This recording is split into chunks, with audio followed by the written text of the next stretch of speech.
US President Donald Trump has said there is progress towards reaching a nuclear agreement with Iran. Speaking at a roundtable in Doha, Trump said that the negotiations are nearing a positive outcome. But his message came with a caveat, a reminder of what's actually at stake. Trump described two possible paths ahead. One leads to diplomacy and peaceful resolution. The other one he ominously called a violent step. Listen to this. And I think we're getting close to maybe doing a deal without having to do this. There's two steps. There's a very, very nice step, and there's a violent step. The violence like people haven't seen before. And I hope we're not going to have to do this. I don't want to do the second step. Negotiations between the United States and Iran have already passed 4 rounds. The latest session, in fact, took place in Muscat, Oman, just this past Sunday. U.S. Special Envoy Steve Witkoff presented a draft agreement to Iran's foreign minister. That document now sits on the table in Tehran, awaiting scrutiny from Iran's top leadership.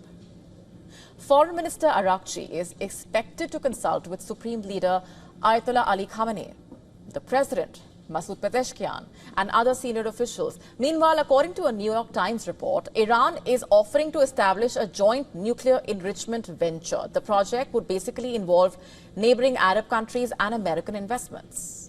Tehran views this as possible middle ground, an alternative to dismantling its nuclear infrastructure altogether. The NYT report claims Iran's foreign minister proposed the idea to Witkoff when the two men held direct and indirect talks in Oman on Sunday.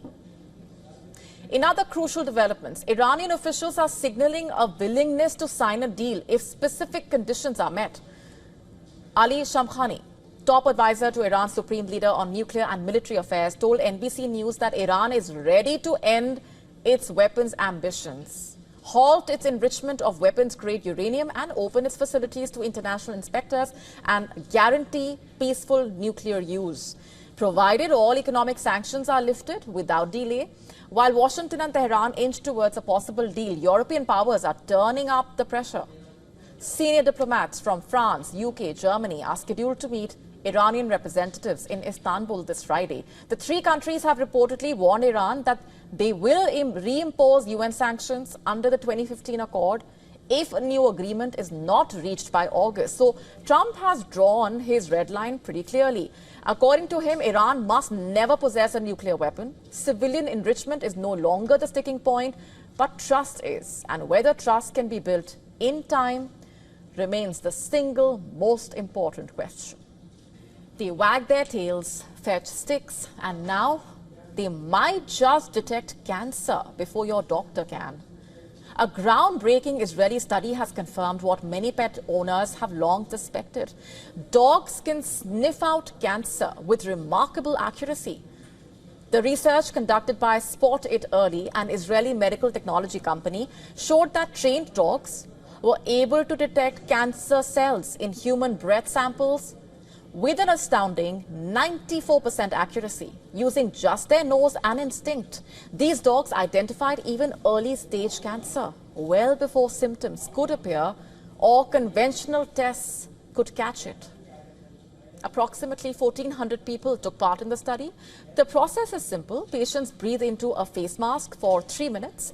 The mask is sent to a lab and the dogs get to work. When a dog identified a positive sample, it was signal detection by sitting or lying down. But this is not a one-off discovery.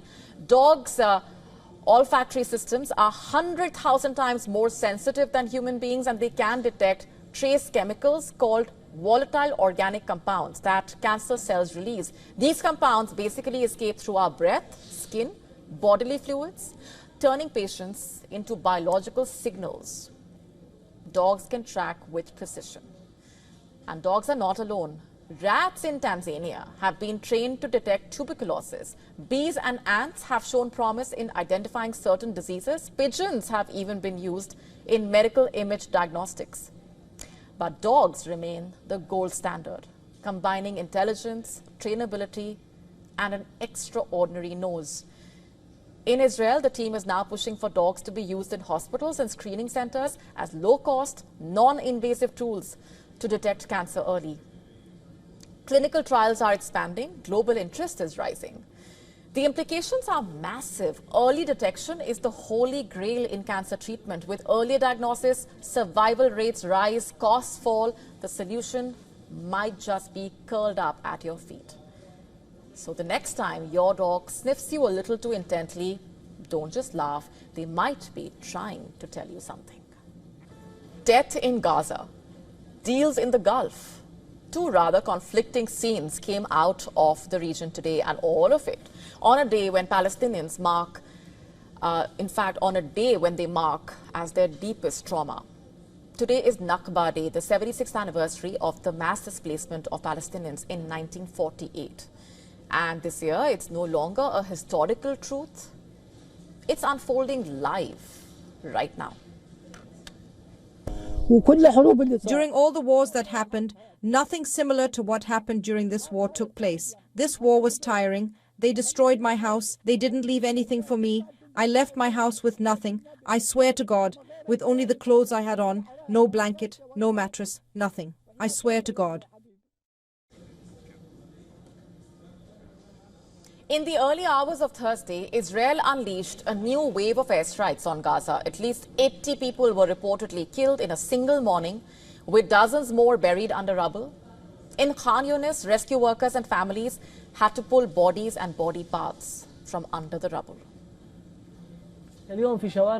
Starting over is incredibly difficult. When the house was bombed, we escaped with nothing. We now search the rubble for anything we can still use, but we have to be very careful. We're afraid the roof could collapse on us.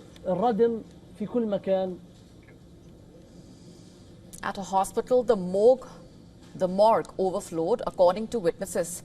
Some bags held multiple victims.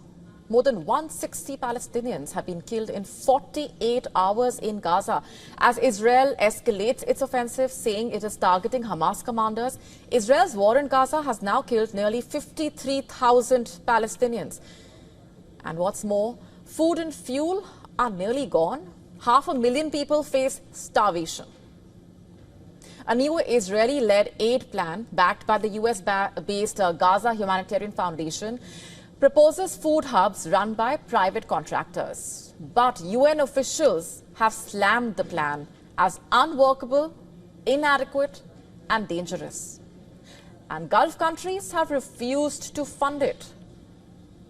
Yet, just at a small distance, it was all smiles, handshakes, billion-dollar deals. In fact, as Gaza burned, US President Donald Trump was visiting Gulf countries, Saudi Arabia, Qatar, UAE. While Israel was not on his agenda, business very much was. On Thursday, Trump said he wanted the US to quote-unquote take Gaza and turn it into a freedom zone, a possible reiteration of a plan that he put forward in February this year. For the US to take control of Gaza so it can be reconstructed as a luxury, leisure and business hub. The scheme involved the possible permanent displacement of much or all of Gaza's 2.3 million population. He said, and I'm quoting now, "I have concepts for Gaza that I think are very good. Make it a freedom zone, let the United States get involved and make it just a freedom zone. I would be proud to have the United States have it, take it, make it a freedom zone," quote unquote. And what's more, the US has signed the largest defense deal in history with Saudi Arabia. $142 billion in weapons and support systems, including thousands of advanced air-to-air missiles. More than that, Riyadh has pledged $600 billion in new investments, with Trump pushing to raise that to $1 trillion. This alongside another $3.3 billion arms deal already cleared with RTX operation. So what does all of this mean? While Trump pitches a freedom zone for Gaza, one that could displace millions, his Gulf tour cements the fact that America still holds massive military and economic grip on this region. And so you have it, weapons, wealth, power, all being traded as war rages on in the background. And that is the real haunting reality of today. And while the world was focused on the India-Pakistan tensions, and as Trump was busy taking credit for the ceasefire, as he claimed, something slipped under the radar in a way. In a stunning revelation, a crypto company backed by Donald Trump's family quietly signed a deal with Pakistan. While the world looked away, Pakistan shook hands with a brand new crypto firm called World Liberty Financial, WLF, a company that has links to the US president's family and came into existence only last year. The WLF is a company where the Trump family holds a 60% stake. According to reports, this deal was signed between the Trump-linked company and Pakistan's newly formed crypto body, the Pakistan Crypto Council, PCC. Now, here's the kicker. The PCC was formed barely a month ago. Yet, this brand new council has already welcomed heavyweights like WLF co-founder Zachary Witkoff to Islamabad. Does that name sound familiar to you? Witkoff, Zach Witkoff, is a son of Steve Witkoff, Trump's longtime associate, golf buddy, and the current US envoy to West Asia. So what's really going on?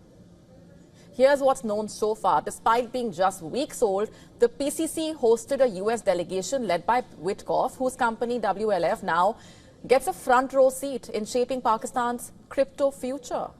And here's where things get even more interesting. The Trump family, including Eric Trump, Donald Jr., their brother-in-law Jared Kushner, are all reportedly linked to WLF. These men have reportedly been scouring the world for deals and, of course, faced criticism for leveraging their proximity to the White House. And if that wasn't eyebrow-raising enough, Binance founder Changpeng Zhao, or CZ, has reportedly been appointed as an advisor to the PCC with an ambitious goal to make Pakistan the crypto capital of South Asia. Sounds futuristic, right? The question that we could not help ask is this: is Pakistan being used as a crypto lab for someone else's profit? And from the looks of it, this is not just a tech partnership. Far from it. Because if this deal succeeds, it could basically boost the Trump family's wealth. Why is a terror-linked state like Pakistan, a country that harbors terrorists, a country still on global watch list, being courted by a company tied to the Trump family? And more importantly, why is the US president's family profiting from deals with such a regime? Because make no mistake here, this is not just a handshake deal. This could directly add to Donald Trump's personal fortune, thanks to his family's 60% stake in WLF.